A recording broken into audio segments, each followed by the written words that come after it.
Dima, bonjour. Bonjour. Je suis ravi de t'accueillir sur ce rencard d'arabesque que nous faisons en partenariat avec l'école ACFA. Moi aussi, je suis ravie d'être là, de partager ces moments avec vous. J'ai eu beaucoup de plaisir à t'écouter tout à l'heure à la table ronde. En tout cas, parler de ce livre, ce merveilleux livre, La Sultane du Caire, Shajarat d'Or, que j'ai eu, que j'ai bu en fait, que j'ai lu avec beaucoup de passion. C'est un livre qui m'a accompagné cet été, alors que j'étais en terre andalouse pour la petite histoire. J'étais complètement dedans. C'est un roman, c'est une biographie romancée. Je sais que tu as rangé surtout la fin. Oui, non, c'est surtout un roman donc basé sur des événements historiques véridiques, sur un personnage qui a existé. Mais c'est vrai que j'ai pris quelques libertés en tant que romancière pour sa vie de tous les jours et surtout pour la fin un peu, j'ai laissé le véritable fin, mais voilà, ça c'est une partie de moi qui a été vraiment choquée par la façon dont elle a été assassinée. On ne va pas parler de la fin, mais c'est vrai que moi j'aime tellement la fin, j'aime tellement cette fin que tu lui as donnée. C'est vrai, au point, j'avais déjà lu un petit peu la biographie parce qu'il y avait un autre livre qui était sorti là-dessus, mais j'ai préféré cette fin finalement parce que c'est une belle sortie, je trouve. C'est une sortie super digne. Plus digne, oui. Je voulais lui redonner en fait contrôle de sa mort, que j'ai trouvé quand je l'ai lu, sans vraiment changer les événements, puisque il y a aussi la fin dont elle est vraiment morte, mais je lui ai redonné contrôle sur sa fin. À Arabesque, cette année, la thématique que nous avons choisie, c'est les grandes dames d'Orient. Et c'est vrai que quand on pense Dame d'Orient, on pense tout de suite Shajarat d'Or pour ce qu'elle a fait, mais surtout ce qui m'a beaucoup séduit dans le livre, mais aussi dans l'histoire de Shajarat d'Or, c'est son parcours. Si tu peux nous en dire quelques mots. Oui, son parcours. Voilà, elle a une ascension quand même fulgurante, puisqu'elle a commencé sa vie comme esclave, Mais il ne faut pas s'étonner. Avec les regards d'aujourd'hui, ça nous paraît fulgurant, mais en fait, à l'époque, donc XIIIe siècle, on est en plein Moyen Âge, à l'époque des Ayyoubides et des Mamelouks.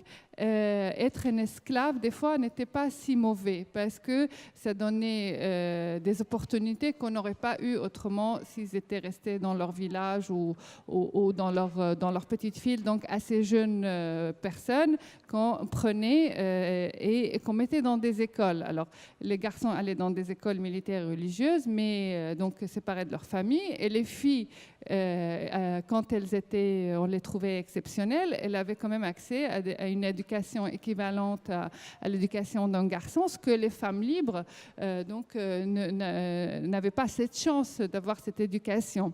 Donc, elle a commencé comme esclave. Elle a eu une autre chance qu'on l'a offert au dernier sultan ayoubide, qui est Saleh Ayoub, qui était encore un prince, qui luttait pour ses droits. Et il est tombé amoureux d'elle. Et là, on commence à comprendre que cette fille était vraiment exceptionnel pour qu'un marchand d'esclaves investisse dans son éducation. Tout de suite, un prince qui était connu d'être taciturne et Mossad est tombé amoureux d'elle. Et il a lâché toutes ses autres femmes, il s'est marié avec elle. Et chose inédite, elle a vraiment accompagné son parcours autant que compagne, épouse et conseillère. Et donc, elle a gagné, après son éducation, elle a gagné quand même des compétences dans le monde politique. Et ensuite, l'aboutissement de tout ça, c'était quand, lors de la 7e croisade de Saint-Louis, quand il a attaqué l'Égypte. Donc, à l'époque, son mari, le sultan ayoubide El Saleh, était malade. Il est allé quand même faire la guerre aux armées des croisés et il est mort. Et là, on voit l'aboutissement donc de ce parcours de Shajarat d'Or, son éducation, son intelligence, ses compétences de fin stratège, où elle a eu l'idée de cacher la mort de son mari et de descendre dans les rues,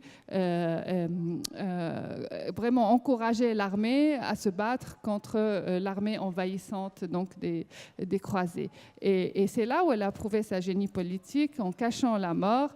Comme ça, elle a encouragé donc les Mamelouks à combattre. Ils ont gagné la guerre. Et ainsi, ils étaient reconnaissants de ce qu'elle a fait pour le pays. Ils ont fait venir le fils d'El Saleh, qui s'est avéré être un prince ivrogne et incompétent. On l'a assassiné aussi. Il y a beaucoup d'assassinats à l'époque et dans cette histoire.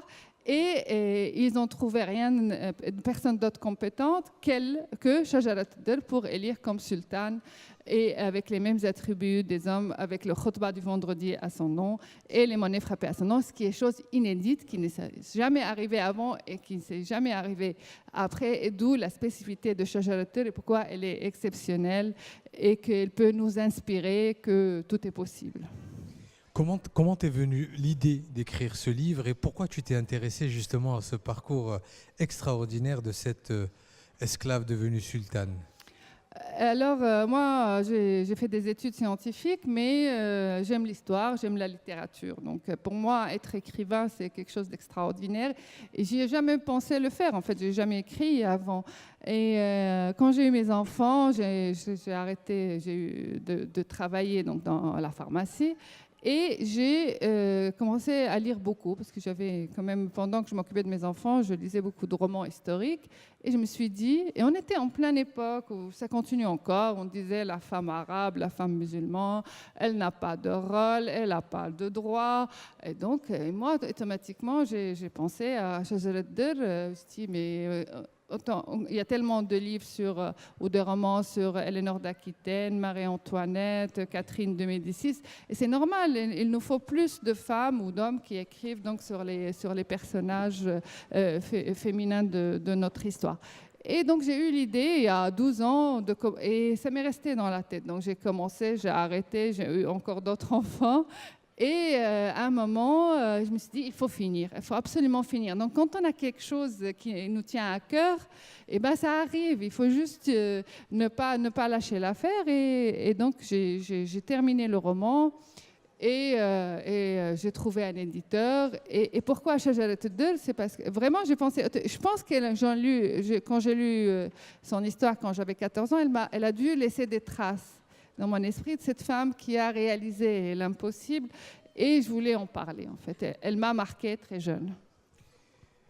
Elle fait effet rare, tu l'as dit, parce que c'est la seule véritable sultane qu'il y a eu dans l'histoire, en tout cas du monde arabo-musulman.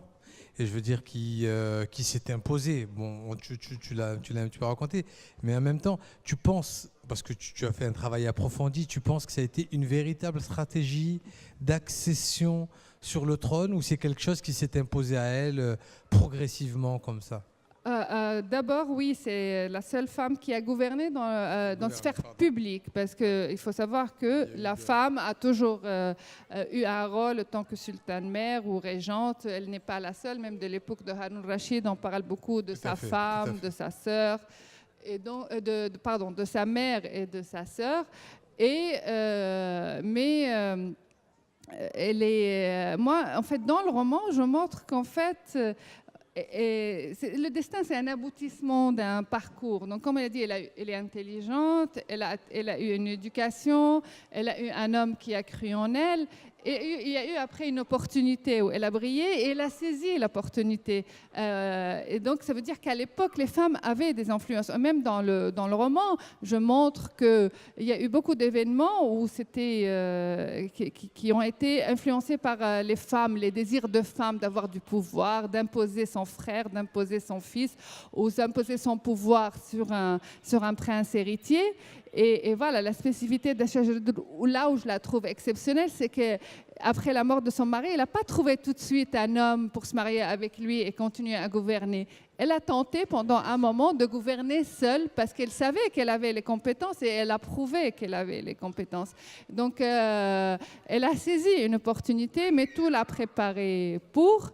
Et moi, moi, à mon sens, je vois qu'elle avait des bonnes intentions. Du fait qu'elle a sauvé la nation, qu'elle a su garder l'unité de l'armée, qu'elle a travaillé avec les Mamelouks, qui sont des guerriers quand même sans pareil et qui l'ont élue.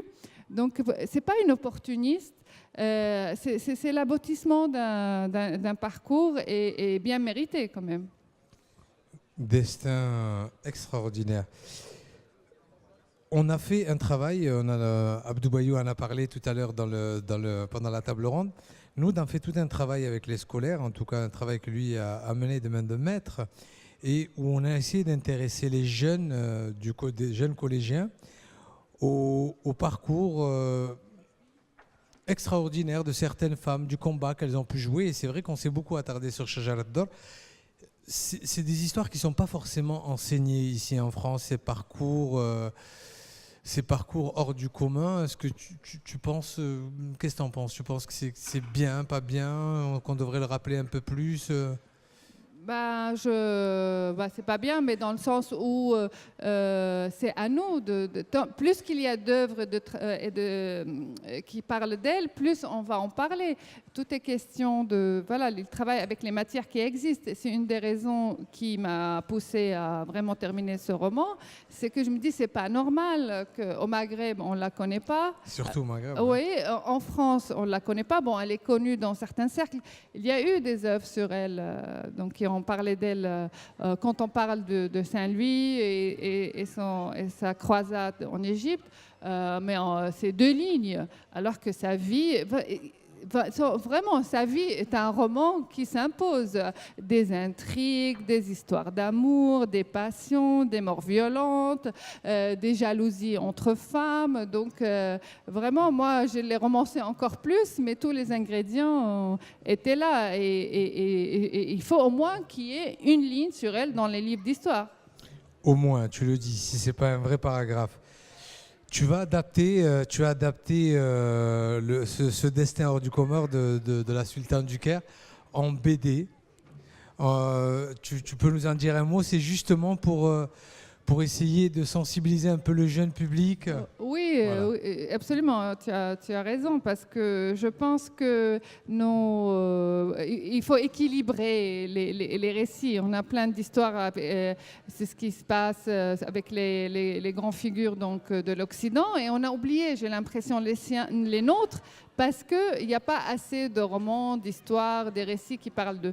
Et donc, mon rêve, c'était toujours... Moi, je l'ai connu à travers un roman, et j'ai connu plein d'histoires, de l'histoire, de plein de figures de l'histoire arabo-musulmane à travers des petits livres, des BD. Et donc, c'est dans cette lignée-là que je l'ai adapté en un effort vraiment pour les jeunes, de connaître au moins qu'elle a existé. Est-ce que tu crois qu'on aura la joie de découvrir cette magnifique histoire sur les grands écrans ou même les petits écrans? J'aimerais bien. Un jour, on va y arriver. Pourquoi pas? Dis-moi. Ça serait bien parce que l'histoire, elle s'y prête. Elle s'y prête vraiment. Oui, c'est comme Harim Sultan, cette série qui a fasciné le monde arabe et tout le monde musulman. Oui, ça s'y prête maintenant. C'est des trucs à grand budget. Ça peut être une série, un film. On va voir. Djima Droubi, merci beaucoup. Je vous invite vraiment, vraiment, vraiment à acquérir ce livre magnifique. J'ai dit, moi, ça a été mon livre de l'été, mon roman de l'été, que j'ai lu 2 fois, j'ai acheté, partagé. Non, mais c'est vrai, vraiment. Et c'est ce qui m'a donné envie, justement, de t'inviter sur le festival cette année. Alors, je connaissais un petit peu l'histoire, je suis rentré dedans, et je le dis une fois de plus, j'aime tellement cette fin en plus. Vraiment.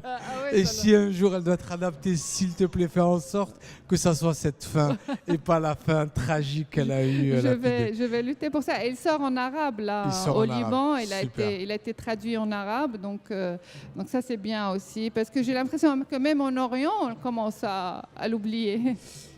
Tu vois, comme quoi. Merci beaucoup, Djima. Merci. C'était un vrai plaisir. Merci à toutes et tous.